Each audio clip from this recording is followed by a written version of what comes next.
19वीं सदी के लोगों ने अपनी जिंदगी में एक ऐसी जंग भी देखी थी जो 10-20 साल नहीं बल्कि सिर्फ और सिर्फ 38 मिनट्स तक चली थी। हिस्ट्री में ऐसा पहली बार हो रहा था कि किसी जंग की खबर कहीं तक पहुंचने से पहले ही जंग खत्म हो गई। अफ्रीका में लड़ी जाने वाली एंग्लो ज़ंजीबार वॉर को गिनीज बुक की तरफ से दुनिया की सबसे छोटी जंग होने का वर्ल्ड रिकॉर्ड भी मिल चुका है।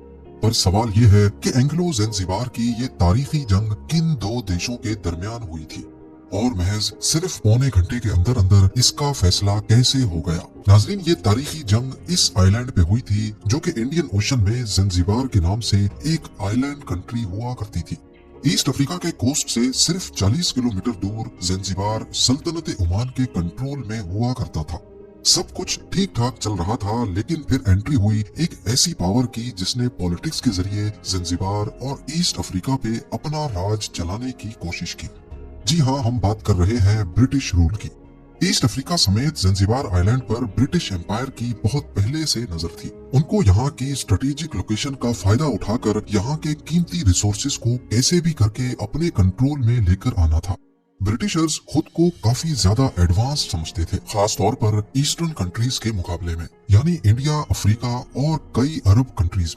लेकिन क्योंकि ज़ंजीबार आइलैंड ओमान के कंट्रोल में था और ब्रिटिशर्स का ये ख्वाब तब तक पूरा ना हो पाता जब तक इसको ओमानी एम्पायर के कंट्रोल से बाहर ना निकाला जाए। उस वक्त ओमान के सुल्तान सैयद बिन सुल्तान थे। ये एक बहुत ही निडर, अपने असूलों पर किसी तरह का भी समझौता नहीं करते थे। यही वजह थी कि अक्सर ये लायन ऑफ ओमान के लक़ब से भी जाने जाते थे। अब जाहिर है इनके रहते हुए ब्रिटिश एम्पायर का ओमान के किसी भी हिस्से पर कब्जा करना मुमकिन नहीं था।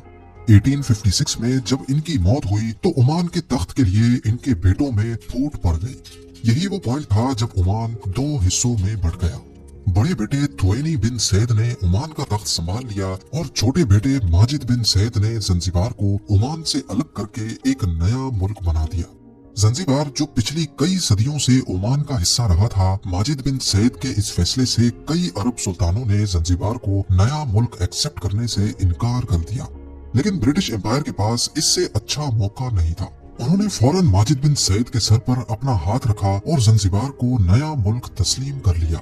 कैसे भी करके ब्रिटिश एम्पायर अब यहाँ की पॉलिटिक्स में एंटर हो चुकी थी।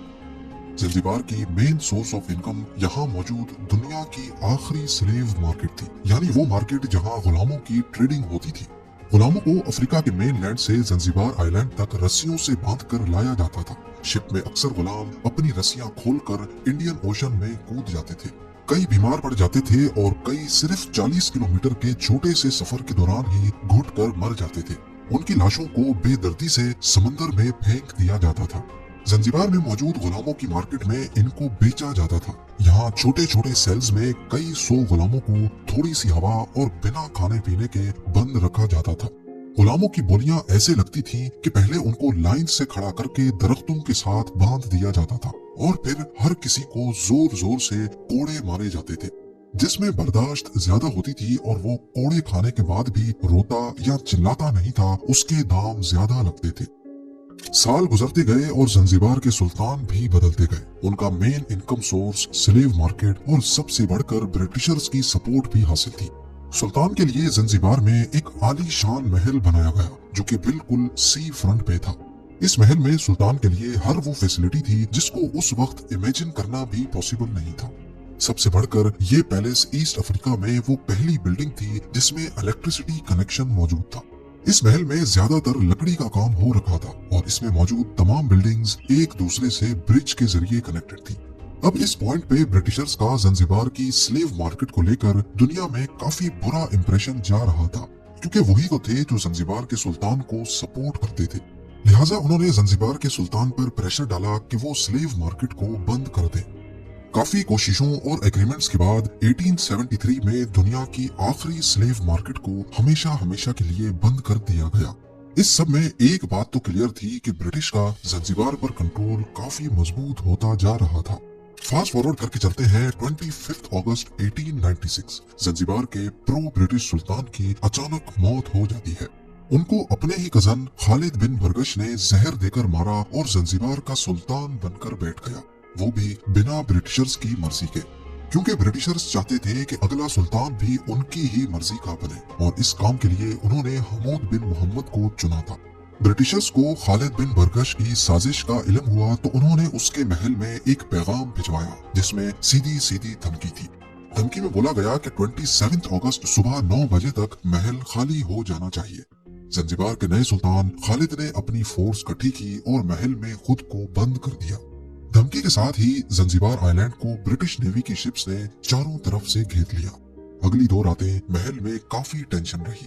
27 अगस्त की सुबह 8 बजे यानी अल्टीमेटम खत्म होने से 1 घंटा पहले ब्रिटिश काउंसिल के पास सुल्तान की तरफ से एक पैगाम आया जिसमें लिखा था कि वो बातचीत से मामले को खत्म करने के लिए तैयार है।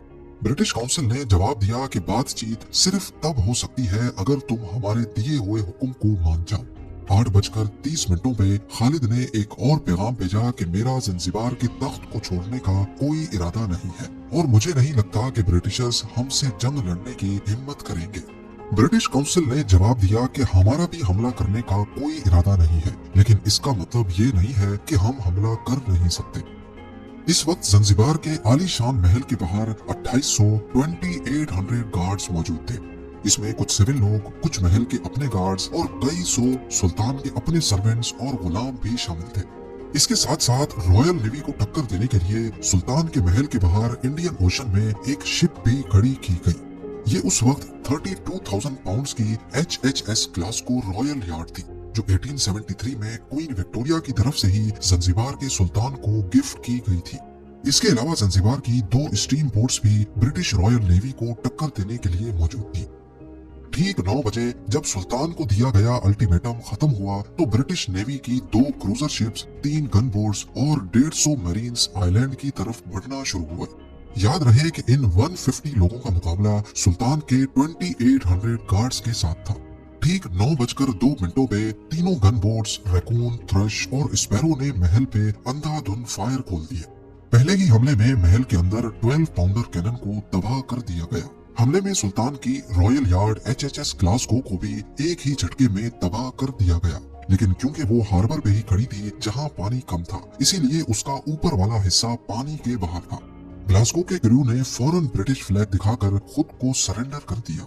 ब्रिटिशर्स का प्लान था कि सुल्तान खालिद बिन बरगश को अरेस्ट करके उसको इंडिया लेकर जाएंगे, लेकिन पहले ही फायर पर सुल्तान अपने दूसरे अरब साथियों के साथ चोरी छुपे महल से फरार हो गया। सुल्तान की 2800 की आर्मी में से 500 सोल्जर्स हैवी बम्बार्डमेंट की वजह से मारे गए। ब्रिटिश नेवी ने टोटल 500 शेल्स, 4100 मशीन गन के राउंड्स और 1000 राइफल राउंड्स फायर किए थे। 9:37 पे ब्रिटिश सोल्जर्स महल के अंदर घुस चुके थे, जिस पर बचे हुए पैलेस गार्ड्स ने भी सरेंडर कर दिया। ठीक 1 मिनट के बाद 9:38 पे ब्रिटिश मरीन्स ने महल की छत पे लगा सुल्तान का झंडा उखाड़ दिया और यहीं पर 38 मिनटों तक चलने वाली ये जंग अपने इख्तिताम को पहुंची। हैरत की बात यह है कि जहां इस पूरी जंग में सुल्तान के 500 लोग मारे गए, वहीं ब्रिटिश नेवी का सिर्फ एक सेलर जख्मी हुआ था। बाद में मालूम पड़ा कि सुल्तान खालिद बिन बरगश ने जर्मन ईस्ट अफ्रीका में जाकर पनाह ली है। उस वक्त ईस्ट अफ्रीका में 2 बड़ी ताकतें मौजूद थी, एक तो थे ब्रिटिशर्स और दूसरे थे जर्मन्स। वहां महल पे ब्रिटिश ने कब्जा जमाने के फौरन बाद उसी दिन अपने पसंद के सुल्तान हमूद बिन मोहम्मद को ज़ंजीबार का नया सुल्तान बना दिया। इतिहास में लड़ी जाने वाली इस 38 मिनट्स की जंग ने ज़ंजीबार में भारी ब्रिटिश रूल का एक नया सिलसिला शुरू कर दिया। इसके बाद ज़ंजीबार ब्रिटिशर्स की एक इनडायरेक्ट कॉलोनी बनकर सुल्तान हमूद बिन मोहम्मद की सरबराही में चलती रही और अगले 10 सालों में 17,200 ज़ंजीबारी गुलामों को आजाद करके ज़ंजीबार के कोने कोने से स्लेव कल्चर को जड़ से उखाड़ दिया गया। 18th और 19th सेंचुरी में ब्रिटिश ने जिन जिन मुल्कों पर कब्जा करके उनको अपनी कॉलोनी बनाया था, इससे ह्यूमन सिविलाइजेशन को फायदा हुआ या नुकसान, आपकी इस बारे में क्या राय है?